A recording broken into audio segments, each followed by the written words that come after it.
का छठा अध्याय है ये। छठा, इसको अध्याय में कला बोलते हैं। कला इसलिए बोलते हैं जैसे चंद्रमा की कला होती है ना, चंद्रमा में 16 कला होती है, इसमें भी 16 अध्याय है, उनका नाम ही कला रखा है। शास्त्र का नाम भी रखा है विचार चंद्रोदय। तो विचारों का चंद्रमा प्रकट हो जाना।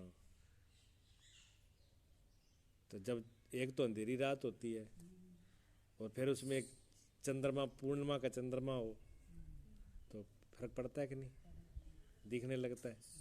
एक तो अंधेरी रात अमावस की रात और एक चंद्रमा की रात। अमावस्या की रात्रि में और चंद्रमा की रात्रि में क्या फर्क होता है कि अमावस की रात्रि में बिल्कुल कुछ दिखाई नहीं पड़ता और चंद्रमा की रात्रि में दिखने लगता है, पर उतना नहीं दिखता जितना सूर्यों में दिखता है। ठीक है ना। तो ये अध्यात्म का ग्रंथ है। इसके अंदर ये वेदांत की शुरुआत है। जीवन कितना अंधकार में है, आदमी कितना अंधकार में जी रहा है, कितनी मूर्खता में, कितने अज्ञान में जी रहा है, ये उसका विश्लेषण करते हैं। तो कहते हैं प्रथम प्रपंच मिथ्या तत्व वर्णन, पहला शब्द है। अब शब्दों की तो आपको कोई समझ में आएगी नहीं कि वो संस्कृत के शब्द है। संस्कृत के शब्द है वो सीधे समझ आएगी नहीं। और संस्कृत भाषा एक ऐसी भाषा है, देखने में तो लग रही है बहुत कठिन है, वो एक ही बार लगती है। और जो वो पढ़ लेता है एक बार, जैसे बच्चे हैं जो संस्कृत पढ़े हुए बच्चे होते हैं, संस्कृत के ऋषि जो है, चाहे पाणि ऋषि हैं जो भगवान कृष्ण के गुरु थे। पाणि ऋषि नहीं, उनके भगवान कृष्ण तो संदीपनी ऋषि थे। पाणि ऋषि ने इनकी रचना करी थी, व्याकरण बनाया है संस्कृत का। उसमें कई सूत्र हैं। अगर 1000-2000 सूत्र भी जो पढ़ लेता है, समझ लेता है, वो बच्चा इतना तेज हो जाता है, दिमाग इतना हो जाता है, उसको कोई भाषा पढ़ा लो, कुछ भी करा लो, फिर उससे हर भाषा को समझने लगता है, हर बात उसको समझ में आने लगती है। कोई भी शास्त्र पढ़े तो शास्त्र की बात भी समझने लगती है। लेकिन यहाँ जो है पंजाब में तो हिंदी ही नहीं आती पूरी, तो संस्कृत तो आनी दूर की बात है। यूपी वाले फिर भी हिंदी तो जानते हैं, संस्कृति भी जानते हैं, फर्क आई है। तो प्रपंच कहते हैं, वैसे तो आपकी भाषा है बागड़ी भाषा में, क्या के प्रपंच में पढ़े है तू, है नहीं? वही तो प्रपंच है। प्रपंच मैंने संसार, प्रपंच मैंने माया, प्रपंच मैंने उलझन, प्रपंच मैंने झंझट। ठीक है ना। तो जो ये संसार है, जो उलझन है, जो ये माया है, कहते हैं मिथ्या। मिथ्या कहते हैं झूठे को। ये झूठ, जो प्रपंच है वो झूठा है। तत्व मैंने उसके तत्व को, उसके रहस्य को वर्णन, वर्णन मैंने व्याख्यान करना, वर्णन करना। तो उन्होंने इस अध्याय का नाम रखा प्रपंच मिथ्या तत्व वर्णन। जो ये संसार है, जो प्रपंच है, जो माया है, जो झंझट है, जो दुख है, जो पीड़ा है, जो भी परेशानियां हैं, वो झूठी है। इस तत्व का वर्णन किया जाएगा इसमें। ठीक है, अब तो कोई प्रॉब्लम नहीं, सुख है ना। हाँ जी। तो पहले कहते हैं सकल दृश्य सो ध्यास छोड़ना, जगत आधार में चित्त जोड़ना, त्रयोदश आदि जो जागृत आदि हैं, सब प्रपंच सो भिन्न नहीं है। रजत आदि हैं सीपी में यथा, त्रयोदशासु है ब्रह्म में तथा। रजत आदिवत दृश्य ये मृषा, सुगतिक आदिवत ब्रह्म अमृषा। विभ्याचारे मिथो रजत आदि जो, इन्हीं इनाहिक मिथो व्यावृत्ति तो जो त्यों। सुगति सूत्रवत अनुराग एक जो, अनुवृत्ति युतो ब्रह्म आप सो। सुगति काम है 3 अंश जो, अजड़ ब्रह्म में 3 अंश त्यों। उभय अंश को सत्य जान के, त्राही त्यागते मोक्ष तो मिले है। भिद ब्रह्म आदि जो प्रपंच धाम में, त्रिविधि धाम तप्त सो देव। परसु पंचधा युक्ति करी, कर विचार तू छेद न डरी। नहीं जो जाने 3 काल में, तहे भान है मध्य काल में।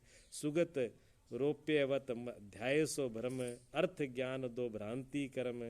द्विविधि है ज्ञान अर्थ, अर्थ भ्रांति व षड विधि वा को। सकल ध्यास जे जगत में दसे, सुबह या के बीच में दसे। ये निज चिदा आत्म को ब्रह्म जान के, सकल भेम को मूल भान के, परमा मोद को आप बूझ के, यही मुक्ति पीताम्बर रू मिले। अब वो राजस्थान के पीताम्बर जी एक संत हुए हैं, बहुत अच्छे संत हुए जोधपुर के। ये राजस्थानी कुछ भाषा में लिखा है, इसमें भाषा राजस्थान की भी है, हिंदी की भी शब्द हैं, संस्कृत के भी शब्द हैं। अब वो शास्त्र के पढ़े लिखे हैं ना, वेद के पढ़े लिखे हैं, तो उनको शब्दों का ज्ञान है, तो सब प्रकार के शब्दों को उन्होंने इसमें रखा, जहाँ जैसे की जरूरत पड़ी वैसे शब्द ले आके रखे हैं उस समय। हाँ, अब उन इसकी जो बोला वो तो समझ में नहीं आया आपको, पर उसके अर्थ आगे आएंगे, एक एक की बात के बिल्कुल समझ में आएगा। ना समझने वाली बात ही नहीं, बात ही हमारी कर रहे हैं, क्योंकि झंझट में तो हम ही है ना। जो आदमी रोगी हो, मरीज हो, मरीज की डॉक्टर बात करे तो मरीज को समझ में आएगी नहीं, अच्छी तरह से समझ में आएगी। अब रोगी हो, चिल्ला रहा हो, मेरे पेट में दर्द है, मेरे सिर में दर्द है, मेरी छाती में दर्द है, मेरे खांसी आ रही है, मेरा बीपी हो जाता है, और निरी झंझट है, और झंझट में पड़ा हुआ, फिर डॉक्टर उसको समझाए भी तेरी झंझट क्या क्या है, सही है कि गलत है, कितनी सही है कितनी गलत है तेरी, तो उसको समझ में आएगी। तो ये जो प्रपंच है, जिस प्रपंच की माया की बात करेंगे वो प्रपंच में तो फंसे ही है, तो प्रपंच की बात क्यों नहीं समझ में आएगी? आएगी समझ, किसकी बात समझ नहीं आ रही? जो प्रपंच से अलग है, छुटा हुआ है, वो खा रहा है। जब वो आ जाएगा सामने तो फिर जीवन सुखी हो जाएगा। हम प्रपंच वो नहीं है तभी तो पड़े हुए हैं। तो कहते हैं ये प्रपंच कैसा है, ये झूठा कैसा है? आप तो कहते हो झूठा है, और दिख रहा है ये तो फंसे हुए हैं, हाय तो बम मचा रखी है। अब किसी ने थप्पड़ मारा, कहते थप्पड़ का झूठा है, झूठा क्यों नहीं है, गाल लाल हो रही है, पीड़ा हो रही है कैसे मान ले कि झूठा ही है? हमको तो सब दिख रहा है, हम इसमें पड़े पड़े हाय तो बम बचा रखी है। आप कहते हैं संसार झूठा है, संसार झूठा है। झूठा कैसे हो गया ये हमें पता तो चले भी झूठा है कैसे। और फिर ये ध्यान, जब सब कुछ परमात्मा ही परमात्मा है, परमात्मा ही परमात्मा है, सब कहते हैं एक परमात्मा के अलावा कुछ है ही नहीं। महात्मा संत सदगुरु कहते हैं परमात्मा के अलावा कुछ नहीं है, पर हमको तो संसार के अलावा कुछ नहीं दिख रहा। जहाँ देखो संसारी संसार दिख रहा है, संसारी संसार दिख रहा है, जहाँ देखो वहाँ संसारी दिखता है। अगर जागते रहे तो जागते में दुनिया दिखती है, और नींद आ जाए तो सपने में दुनिया दिखती है दुनिया पीछा छूटती नहीं है, सोने पर भी नहीं छूटती, नींद भी नहीं ढंग से ले पाते, नींद में भी कोई ना कोई भूत प्रेत नाचने लगते हैं, कोई ना कोई ड्रामा शुरू हो जाता है? तो ये प्रपंच कैसा है, ये कैसे हो गया? इस परमात्मा के अंदर ये कैसे दिख रहा है? अगर परमात्मा ही है तो फिर ये क्यों दिख रहा है? जैसे सिनेमा घर के अंदर एक पर्दा ही तो है, उस पर्दे के ऊपर कितने लोग आ जाते हैं, ढोलक बाजे, नाचने वाले, गाने वाले, देखने वाले। अरे उस पर्दे में हाथ लगा के देखो तो कोई उसमें दिखेगा बंदा? एक ही बंदा नहीं दिखेगा। पर्दा है वो तो सत्य है, वो पर्दा जो दिख रहा है वो पर्दा ही पर्दा दिख रहा है, बाकी उसमें जो दिख रहा है नाचने गाने वो छाया है। और छाया किसकी है? जो पीछे प्रकाश लगा हुआ है। सिनेमा घर में पीछे प्रोजेक्ट लगा होता है सा, उसी में। तो ये जो कुछ दिख रहा है ये हमारे यहाँ का दिमाग का खोपड़ी का ही खेल है, ये हमारा ही खेल है, किसी और का नहीं है। सपने में हम क्या देखते हैं? जो हमारे अंदर होता है वही तो देखते हैं। बाहर से तो कुछ आता ही नहीं, न घोड़ा आए, न गधा आए, न बंदा आए, न हवाई जहाज आए, वो सारे अंदर ही पैदा हो जाते हैं। वहाँ से जो दिन में सुन लिए, जो दिन में भर लिए, जो भोग लिए, वो कैस्ट शुरू हो जाती है। दिन में भरी हुई रात को शुरू हो जाती है, देखते रहो, ठीक है ना? तो कैसे है ये उसको समझाएंगे। कहते आत्मा विषय तीन अवस्था, तीन की न्याय भासती। आत्मा में तीन अवस्था किसकी तरह भासती है? भी मैं जब आत्मा ही हूं तो तीन अवस्था है, ठीक है? तीन अवस्था, जागृत, स्वप्न और सुषुप्ति। मैं जाग रहा हूं, मैं सपना देख रहा हूं, मैं गहरी नींद में सो रहा हूं। अगर मैं ही आत्मा हूं तो फिर मैं जागने वालों कौन है? सपना फिर कौन है? किसको हो रहा है और कौन देख रहा है? अरे गहरी नींद, अगर मैं सो ही गया, ये बताओ, अगर आप गहरी नींद में सो ही गए होते तो फिर बताता कौन कि मैं सोया था? इसका मतलब सोया भी नहीं है, तो कोई ना कोई रोड़ा तो है। कहते हैं दृष्टांत इसमें देखो, कहते हैं ये तीन अवस्था आत्मा में कैसे दिख रही है? वास्तव में नहीं दिख नहीं, भासना कहते हैं दिखने को, कि मेरे को तो भास नहीं हो रहा, मेरे को तो दिख नहीं रहा, मेरे को तो दिखाई नहीं पड़ रहा। भी मेरे को तो आत्मा तो दिख नहीं रही, जागते में ये दिख रहा है, पूरा प्रपंच दिख रहा है, सपने में सपना दिखता है, और गहरी नींद आ जाती है तो बेहोशी होती है, कुछ पता ही नहीं होता, वहाँ तो लट्टू फ्यूज जैसी बात है। तो ये तीनों दिखती नहीं, तो क्या कैसे दिखती है? जैसे सीपी, विषय रूपा अथवा भोडल, अब्रक अथवा कागज, ये तीन सीपी के अज्ञान से कल्पित भासते हैं। तीन तीन वस्तु का परस्पर व सीपी के साथ व्यतिरेक और सीपी के का तीन वस्तु विषय अन्वय है। अब ये समझने की बात है। सीपी देखी होगी आप समुद्र किनारे में, जब ऐसे ही घरों में कभी सीपी देखी है? जब सीपी पड़ी हो रेत के ऊपर और दोपहर की धूप चमक रही हो, तो दूर से सीपी के अंदर क्या दिखेगा? भ्रम हो जाएगा कि सीपी ने चांदी पड़ी है। अब चांदी पड़ी है तो मन में चांदी के संस्कार भी आए। कोई पहले चांदी के संस्कार है ना, पहले चांदी सुनी हुई है और चांदी की कीमत भी जानी हुई। चांदी तो महंगी होती है, जब चांदी महंगी होती है तो फिर क्या लोभ पैदा होगा, इतनी चांदी मिल गई तो कुछ खरीदेंगे, कुछ बनाएंगे, धनवान हो जाएंगे, अमीर हो जाएंगे, ये भी कल्पना हुई ना साथ में।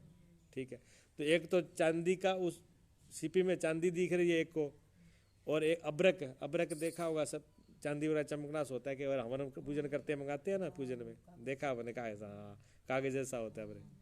हाँ, एक तो अब्रक, जहाँ पर कोई विशेष चमकीला कागज हो, चाहे प्लास्टिक का ही कागज हो, वो ऐसे साफ हो, तो दूर से बैठ के अलग अलग आदमी है, तीन आदमी है। एक आदमी कह रहा है कि वहाँ तो चांदी पड़ी है, एक कहता नहीं है चांदी नहीं अब्रक है, और एक कहता अब्रक नहीं है तो कोई कागज है, मोमी कागज, चांदी यहाँ को रखा है। अब तीनों को न्यारा न्यारा दिख रहा है, लेकिन तीनों को अलग अलग दिख रहा है। क्या तीनों सत्य है वो? अब तीनों की बात तो सत्य नहीं है। अब तीनों का अलग क्यों दिख रहा है? भ्रम पैदा हो गया। ये भ्रम किस बात से पैदा हुआ? कहते हैं परस्पर सीपी के साथ व्यतिरेक है।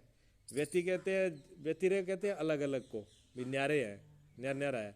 भी सीपी यूं अब्रक न्यारा है, अलग है, कागज भी अलग है, चांदी भी अलग है। ठीक है, और सीपी तीन विषय अन्वय, लेकिन सीपी तो एक ही है, अन्वय कहते हैं एक ही है। सीपी एक है तीनों अवस्था में। जब चांदी दिख रही है तब भी सीपी उसके अंदर है, जब अब्रक दिख रहा है तब भी सीपी उसके अंदर है, और जब कागज दिख रहा है तब भी सीपी उसके अंदर है। अरे तीनों ना दिखा है तो फिर सीपी तो है ही है, सीपी तो गई नहीं, क्योंकि असली सीपी है, असली सीपी है। अरे तीन जो दिख रही हैं चीजें ये झूठी हैं। ठीक है ना? हाँ, तैसे सीपी विषय जब रूपा भाषे तो बोल, जब सीपी में चांदी दिखे, जिस वक्त आदमी को चांदी दिख रही होती है उस टाइम उसको फिर अब्रक नहीं दिखेगा, और ना कागज दिखेगा, और ना ही सीपी दिखेगी। क्या दिखेगी? सिर्फ चांदी दिखेगी।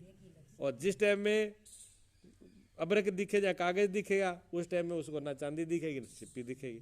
एक टाइम में एक ही चीज दिखे। ठीक है, और जब कागज भासे तो रूपा बोडल नहीं भासता, दिखता नहीं है। ये तीन वस्तु का परस्पर व्यतिरेक है। ये तीन तो व्यतिरेक में न्यारी है, ये तीन चीजें तो अलग अलग हैं, और इन तीनों के बीच में जो असली है सीपी वो एक ही है। अगर सीपी न हो, सीपी हो ही ना, तो फिर ना चांदी दिखेगी, ना अब्रक दिखेगा, ना कागज दिखेगा। सीपी की होने की वजह से ही वो दिख रही है। अब भ्रम का कारण कौन है? सीपी है? सीपी नहीं है, सीपी है। वैसे तो सीपी है, अगर सीपी ना हो तो फिर दिखेगी नहीं, मूल जड़ तो वही है, पर सीपी का ज्ञान नहीं है सही रूप में। जिस वक्त सीपी का ज्ञान हो जाएगा वो तीनों चीजें फिर तीनों को दिखाई, फिर सीपी दिखेगी। ठीक हो गया ना? अब तीन है, जागृत, स्वप्न और सुप्ति, तीन है। जब और चौथी क्या? आत्मा। आत्मा तो क्या जागते में आत्मा नहीं होती, और सपने में आत्मा नहीं होती, और गहरी नींद होती आत्मा नहीं होती? यार ये तीनों ना रजद, जब क्या आत्मा कहीं चली जाएगी? अरे आत्मा ना हुआ तो क्या तीनों रहेंगी? हैं? हाँ, बस इसी को समझा रहे हैं। वो तो उदाहरण दिया है, ये तो उदाहरण दिया है उन्होंने, एक दृष्टांत दिया है। सीपी का उदाहरण दिया है जिससे ये समझ में आ जाए ये बात। अब सीधी सीधी बताते तो आपको समझ में नहीं आती भी ये क्यों दिख रहा है बीच में, जो चीज़ नहीं है वो क्यों दिख रही है, भी चीज़ नहीं है फिर भी दिख रही है।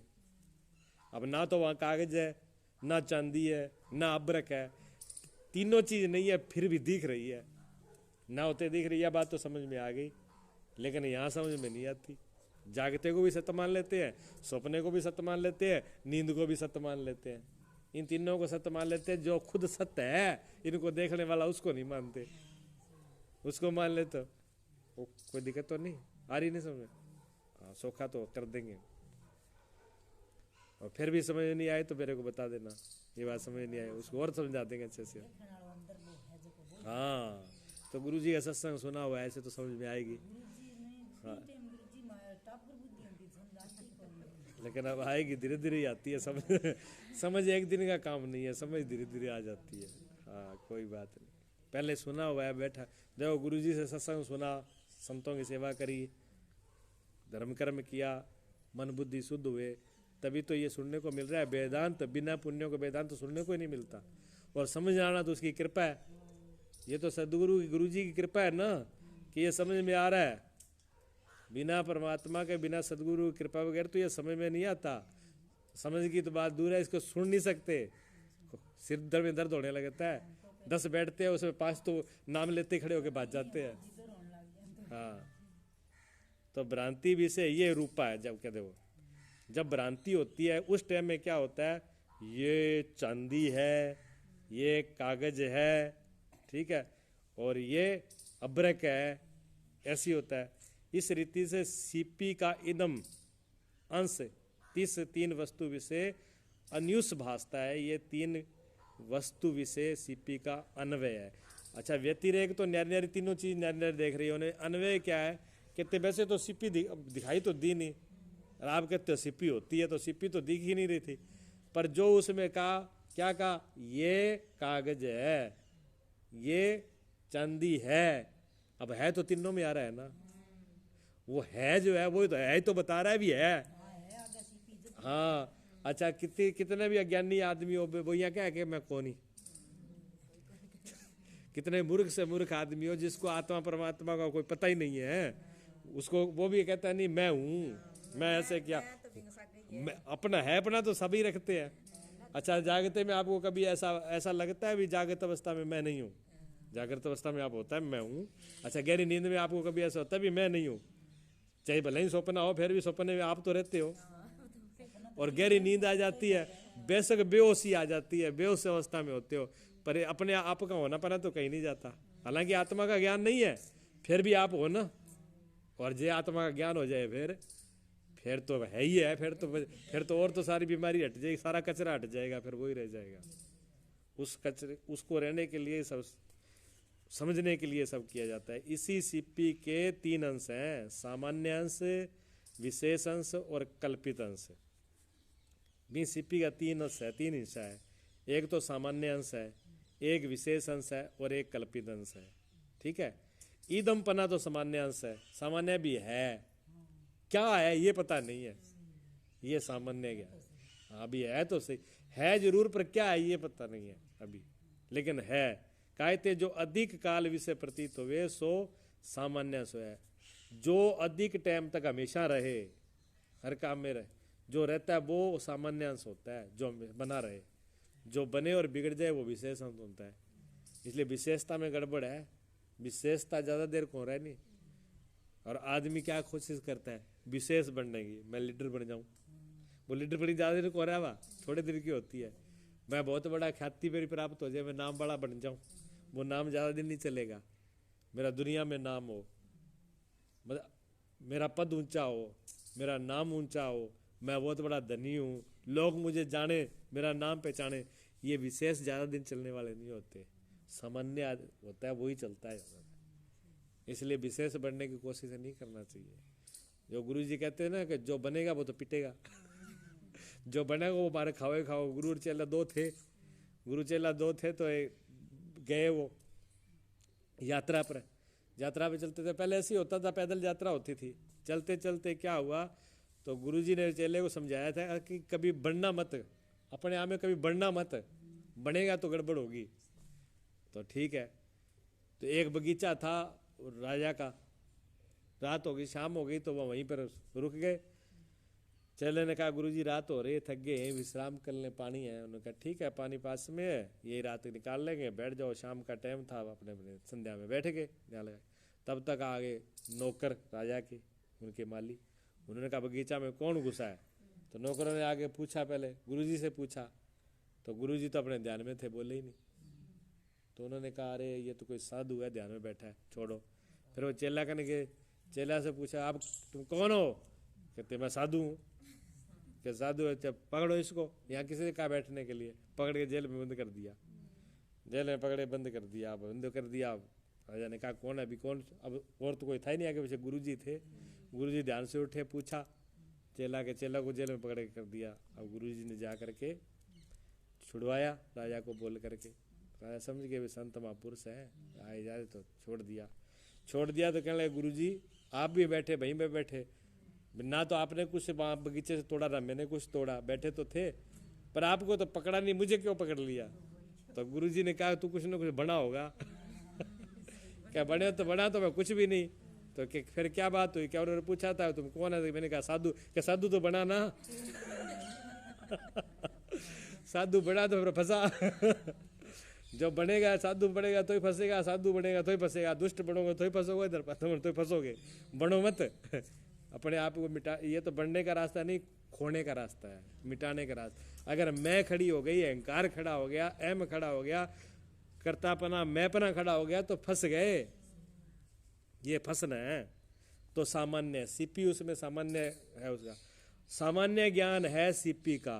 अगर विशेष ज्ञान हो जाए भी ये सीपी है, तब तो भ्रम हट जाएगा, तब तो भ्रम रहेगा ही नहीं। सामान्य ज्ञान है तभी तो भ्रम हुआ, क्योंकि क्या है ये पता नहीं है, इसलिए कभी तो चांदी कह रहे हैं, कभी कागज कह रहे हैं, कभी अब्रक कह रहे हैं। जब ये मालूम पड़ गया कि सीपी है, फिर तो भ्रम गया। ठीक है ना। तो एक रूप तो उसका सामान्य है, वो दिख नहीं रहा स्पष्ट, लेकिन वो है तीनों अवस्था में। और दूसरा रूप उसका विशेष किस सीपी का है, और तीसरा विशेष कल्पित है। कल्पित मैंने कल्पना, कल्पना क्या कर रहे हैं? सीपी की। सीपी में क्या कल्पना करते हैं? चांदी की, रूपा की। क्या चांदी है, रूपा है ये, कि कागज है? अब जो मन में कल्पना थी, किसी को अब्रक मन में कल्पना वो दिख रहा है, किसी को कागज दिख रहा है, किसी को चांदी दिख रही है। वो क्यों दिख रही है? क्योंकि मन में पहले भरा हुआ है, जाना हुआ है, संस्कार है। कागज वैसा देखा हुआ है, चांदी वैसी देखी हुई है, और अब्रक देखी हुई है। अगर जिसने चांदी अब्रक और कागज देखा ही नहीं हो, वो तो उसका भ्रम होगा ही नहीं। तो उसे सिर्फ वो बार नहीं, उसका जो दिमाग का ज्ञान है वो उसको भ्रम करा रहा है।